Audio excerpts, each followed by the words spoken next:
Hello, मैं doctor Nishi, senior IVF specialist from prime IVF.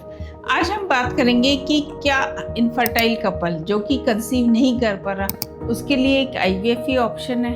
ऐसा नहीं है, क्योंकि जब भी कोई कपल आता है तो सबसे पहले हमें देखना पड़ता है कि उसकी शादी को कितना टाइम हो गया है, कितने समय से वो ट्राई कर रहा है, उसके एग या स्पर्म की क्वालिटी क्या है।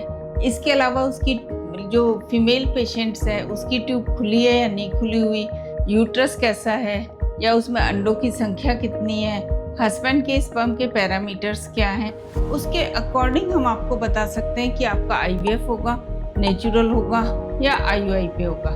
कई बार पेशेंट कहते हैं कि अभी हमें ट्राई करते हुए काफ़ी समय हो गया है, आप सीधा हमारा आईवीएफ कर दो। ये ज़रूरी नहीं है कि आईवीएफ से भी आपका पॉजिटिव आ जाए, क्योंकि आपका प्रोटोकॉल बनाना बहुत ज़रूरी होता है। इस प्रोटोकॉल को बनाने के लिए चाहे वो आप आईयूआई पे जा रहे हो, चाहे आईवीएफ पे जा रहे हो, चाहे नेचुरल जा रहे हो, आपके सारी हिस्ट्री को देखना ज़रूरी होता है। पेशेंट कहते हैं हमने 3 आईयूआई करा ली, वो फेल हो गई हैं, इसलिए हम आईवीएफ पे जा रहे हैं, या हमारा आईवीएफ फेल हो गया है तो सेकेंड आईवीएफ में क्या गारंटी है कि आईवीएफ फेल नहीं होगा। तो मेरा ये मानना है कि सबसे पहले जब भी आप किसी भी इनफर्टिलिटी स्पेशलिस्ट से मिले, अपनी पूरी रिपोर्ट्स लेके जाएं, क्योंकि वो पूरी रिपोर्ट्स के अकॉर्डिंग कि आपके कहीं एग की तो कमी नहीं हो रही या स्पर्म की मार्फोलॉजी तो ख़राब नहीं है कि आप बहुत ज़्यादा ड्रिंक और स्मोकिंग कर रहे थे जिससे कि आपके स्पर्म ही अच्छी क्वालिटी के नहीं थे और फिर आपने आईवीएफ कराया और आपका नेगेटिव हो गया।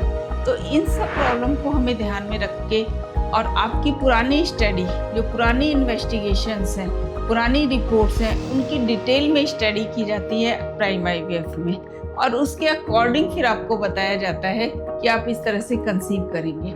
मैंने कई पेशेंट्स जो कि आते ही बोलते थे कि मैडम हमारा आईवीएफ कर दो, क्योंकि हम परेशान हो चुके हैं, हमें 6 साल हो गए हैं, 7 साल हो गए हैं। और जब उनका इन्वेस्टिगेशन किया, उनके सारे टेस्ट कराए गए तो पता चला कि उन दोनों ठीक थे, तो वो नेचुरल ही कंसीव कर गए। ऐसे काफ़ी पेशेंट्स हैं मेरे सेंटर में जिनका आईवीएफ ज़रूरी नहीं था।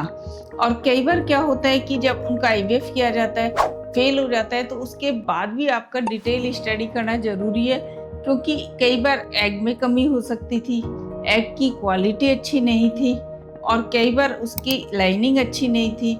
तो इन सब पैरामीटर को बहुत डिटेल में देखना चाहिए, उसके बाद ही आपको सजेशन देना चाहिए कि आपको नेचुरल जाना है, आईयूआई पे जाना है, आईवीएफ पे जाना है। इसमें सबसे इम्पॉर्टेंट आपकी एज होती है, क्योंकि एज एक ऐसा पैरामीटर है जो ये डिसाइड करता है कि आपको आईयूआई पे जाना है या फिर आईवीएफ पे जाना है। जैसे कि आपकी एज 45 है और हमें पता चलता है 2 ही फॉलिकल बन रहे हैं, तो इस समय मैं आपको कहूँगी आप नेचुरल जाओ, तो ये ठीक नहीं होगा, क्योंकि आपके वो 2 फॉलिकल भी वेस्ट हो जाएंगे।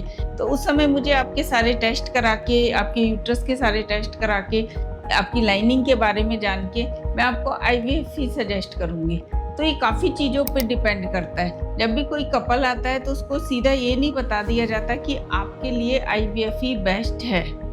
उसकी सारी डिटेल हिस्ट्री के अकॉर्डिंग ही उसका प्रोटोकॉल बनाया जाता है, आईवीएफ, आईयूआई या नेचुरल, ये बताया जाता है। तो आपको इससे संबंधित कोई भी क्वेश्चन है तो आप मुझे सजेशन बॉक्स में जाके पूछ सकते हैं या ईमेल कर सकते हैं।